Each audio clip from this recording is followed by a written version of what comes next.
But this was a great study. So this was down in Hampshire. So this was an area where, very popular with dog walkers, there were some fields here.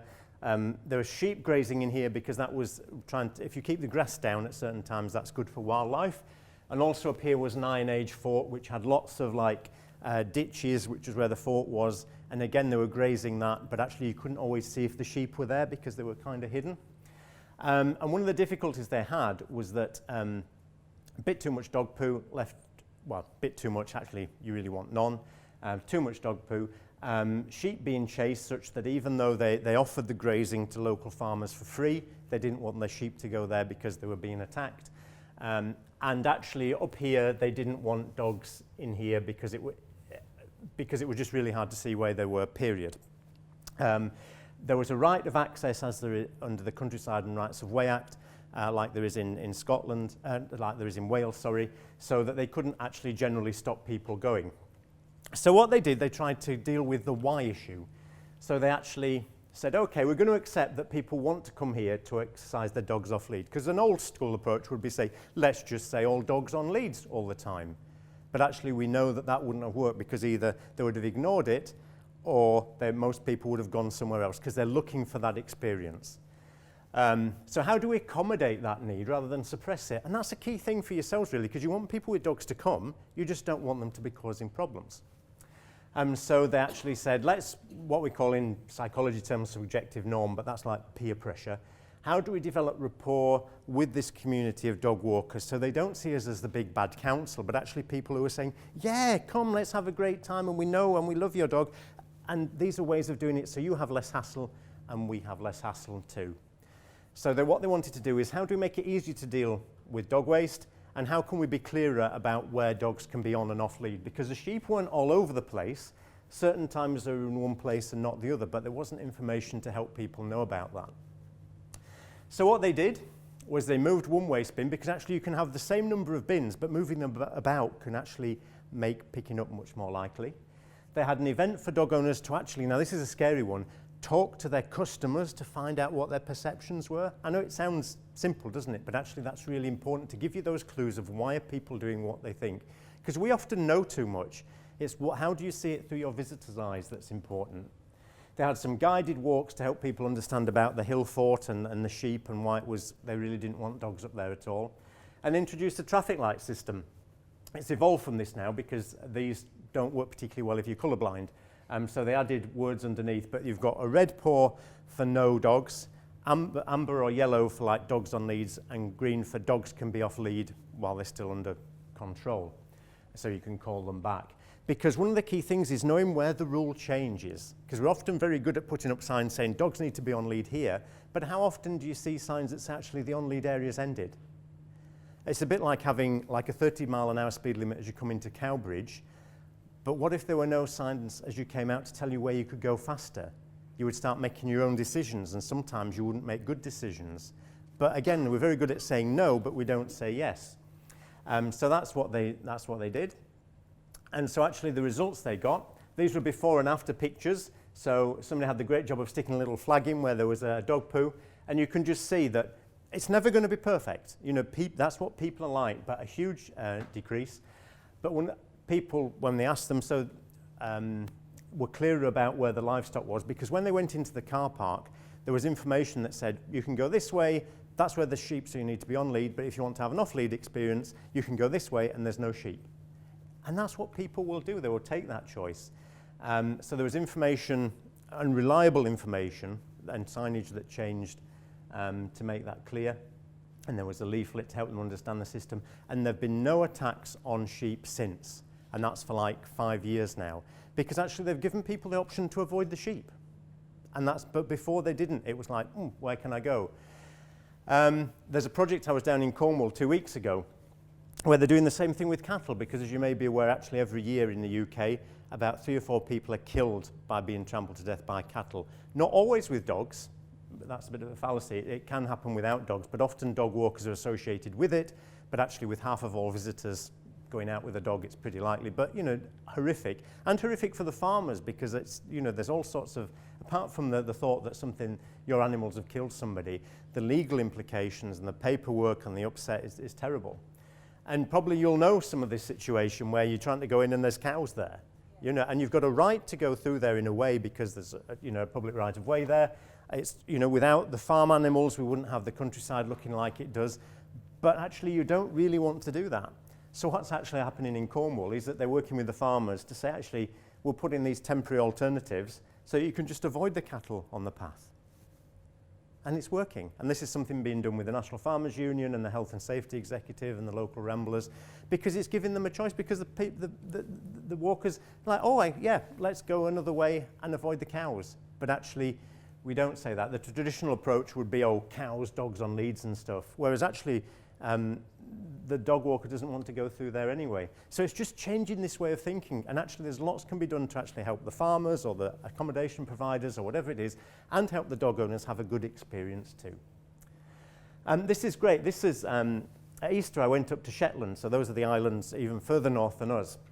And the most northerly island there on Unst, I went into this, this cafe just by chance. And I thought, wow, I feel really welcome here. And what this is the north, you can just Google it if you like, thenorthbase.co.uk, the most northerly cafe in the United Kingdom. And they were dog owners, and they'd picked up that actually it wasn't that easy to know, because there's lots of sheep in Shetland, where to go. When you go in, they've just produced this map of great places to walk your dog. And so people come in here, have a cup of tea, browse around the maps, and every dog that goes in for the first time, they get their picture taken and stuck up on the wall. Now, what does that do for loyalty to that business? Yeah. I mean, on one hand, you could say, oh, they're just manipulating people's bond with their dog. Well, so what? To be honest, if they're having a nice experience, I really don't care. Or you could say, well, why have a children's playground? That's manipulating the bond between a parent and their child. They're giving them a nice experience. And it's very simple. You can tell this isn't high tech. It's some like post-it notes and bits of string. But because people can go there and they say, oh, actually, I've come on holiday. Wow, I'll keep coming back here, and every day, and it works. It's not high tech, but all that they had previously with lots of signs that the farmers had been putting up, who understandably were naffed off about sheep being chased, saying no dogs or dogs on leads. But actually saying, yeah, here you go. And it's just incredible. It warmed my soul that they'd just gone and done it. And actually it made me feel superfluous, because clearly I wasn't needed at all because I wasn't involved. But no, just that bit of string. But that might not be an individual site. As I say, there's these leaflets in other places that are saying, hey, yeah, here's a great number of places you can go and avoid sheep. So that might be something you did collectively or individually or in somebody's bedroom browser or whatever it may be, but it's just great. And why we see a huge difference here, just to give you an example about thinking about the comments that we heard from the councillor at the start. Traditionally, the Wildlife Trust down in Hampshire, they had this approach that it was like, no, we've got wildlife and we've got sheep, so we're just going to put up lots of signs that say no, keep out, dogs on leads or whatever, where we know that dogs being off leads some of the time is really important.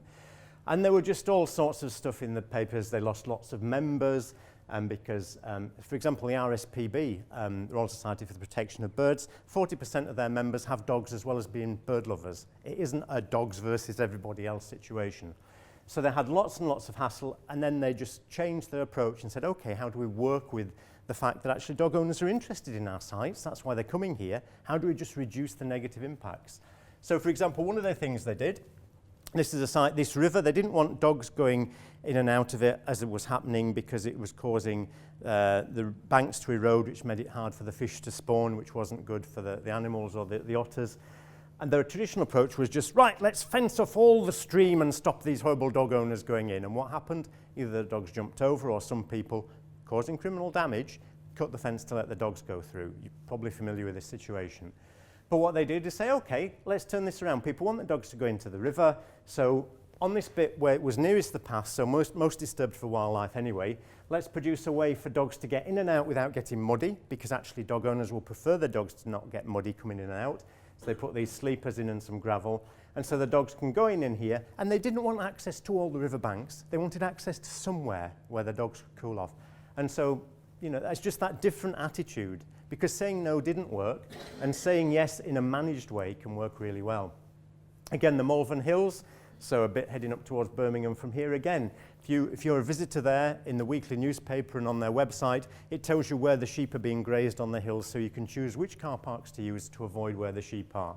And they've also done drop-in sessions with vets and people so that you can get your dog's microchip checked, because we know who are people, dog owners, who most influences their behaviour of where they go and what they do. Vets and other dog owners. So actually these vets are primed to say, oh, and where do you walk your dog? And it's like, oh, I've heard this place is great. But if they've chosen to come to your premises as being dog friendly, they will think, oh, you like my dog. I'm going to listen to you because you're a local and you can give me some good advice. Down in Brighton, this is brilliant. They use sheep to graze the grass in and around the town. There were problems with sheep being chased. They've got limited resources. So actually took the view, who are the people most likely to spot a sheep in danger or on its back or looking a bit sickly? The dog owners. So they actually had a project to recruit them as volunteer shepherds. So they get the talk, because most dog owners like animals.